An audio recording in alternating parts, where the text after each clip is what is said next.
Hello guys, మనకి నిన్న Delhi Capitals versus Punjab Kings match complete అయింది కదా. అయితే ఈ మ్యాచ్లో చూసుకుంటే మనకి ఢిల్లీ క్యాపిటల్స్ 3 బంతులు మిగిలి ఉండగానే మరి పంజాబ్ కింగ్స్ మీద గెలవడం జరిగింది.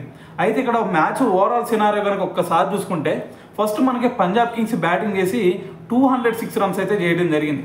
సో దాని తర్వాత చేసింగ్ దిగిన ఢిల్లీ క్యాపిటల్స్ సినారియో చూసుకుంటే వీళ్ళు 3 బాల్స్ మిగిలి ఉండగానే టార్గెట్ని చేజ్ చేసేసారు.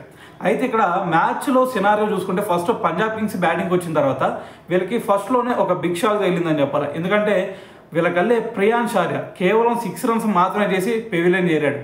అయితే దాని తర్వాత చూసుకుంటే మ్యాచ్కి ఒక స్టాండర్డ్ ఇచ్చారు జాష్ ఇంగ్లీష్ అలాగే మనకి ప్రభసిమ్రన్ సింగ్.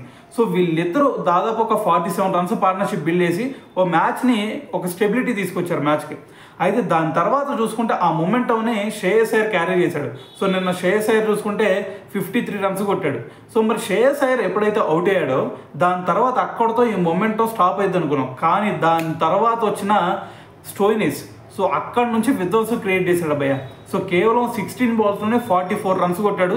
దాంట్లో కూడా మరి 5 సిక్సెస్ ఉన్నాయి, 4 4లు ఉన్నాయి. సో దీన్ని బట్టి అర్థం చేసుకోండి స్టోయినిస్ ఎంత రచ్చ చేశాడు అనేది చివరిలో. అయితే ఓవరాల్ సినారియో చూసుకుంటే వీళ్ళు 206 రన్స్ కొట్టారు. మరి 207 టార్గెట్తో బరిలోకి దిగిన ఢిల్లీ క్యాపిటల్స్ టీం చూసుకుంటే వీళ్ళకల్లే ఫస్ట్లోనే ఒక మంచి ఫ్లయింగ్ స్టార్ట్ వచ్చింది. సో ఇక్కడ కేఎల్ రాహుల్ అలాగే డూప్లెసిస్ సో వీళ్ళిద్దరు కూడా ఒక మంచి స్టార్ట్ అయితే ఇచ్చారు ఢిల్లీ క్యాపిటల్స్కి.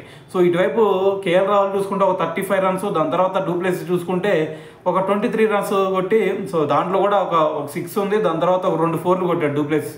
అయితే వీళ్ళిద్దరు ఒక రిధంలో ఉన్నారు అని అనుకునేలోపు వీళ్ళిద్దరు అవుట్ అయిన తర్వాత సో మరి దాని తర్వాత రిధంని వీళ్ళకల్లే కరుణ్ నాయర్ తీసుకున్నాడు. సో మరి కరుణ్ నాయర్ చూసుకుంటే నిన్న మరి 47 రన్స్ సంథింగ్ చేసినట్టున్నాడు.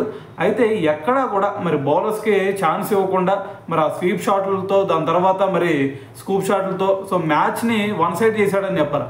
సో దాని తర్వాత చూసుకుంటే మరి ఇక్కడ కరుణ్ నాయర్ సో ఇటువైపు కరుణ్ నాయర్ ఇంకో పక్క నుంచి సమీర్ రిజ్వీ ఇద్దరు కూడా అటాక్ చేశారని చెప్పాలి పంజాబ్ కింగ్స్ బ్యాట్స్మెన్స్ని బౌలర్స్ని.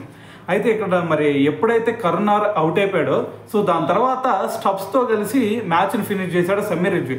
సో మరి ఇక్కడ సమీర్ రిజ్వీ చూసుకుంటే 58 రన్స్ చేశాడు. సో దాంట్లో కూడా ఒక 5 6లు ఉన్నాయంటే దాన్ని బట్టి అర్థం చేసుకోండి సో ఏ విధంగా సమీర్ రిజ్వీ నిన్న ఊచకోత కోసాడు అనేది.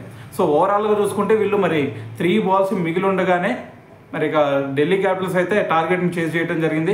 సో దీంతో పంజాబ్ కింగ్స్ మరి నెక్స్ట్ క్వాలిఫైర్ 1కి మరి క్వాలిఫై అయిద్దా లేదా అనేది ఇక్కడ డౌట్ అనమాట. ఎందుకంటే మరి టాప్ 2 ప్లేస్లో నిలవాలి అంటే మరి నెక్స్ట్ ముంబై మీద గెలవాలా, దాని తర్వాత వచ్చేసరికి మరి మిగతా టీమ్స్ ఏవైతే ఉన్నాయో ఆర్సీబీ అలాగే గుజరాత్ టైటన్స్ సో మరి వాళ్ళ విజయ అవకాశాల మీద కూడా మరి ఇప్పుడు వీళ్ళు డిపెండ్ అవ్వాల్సి ఉంది.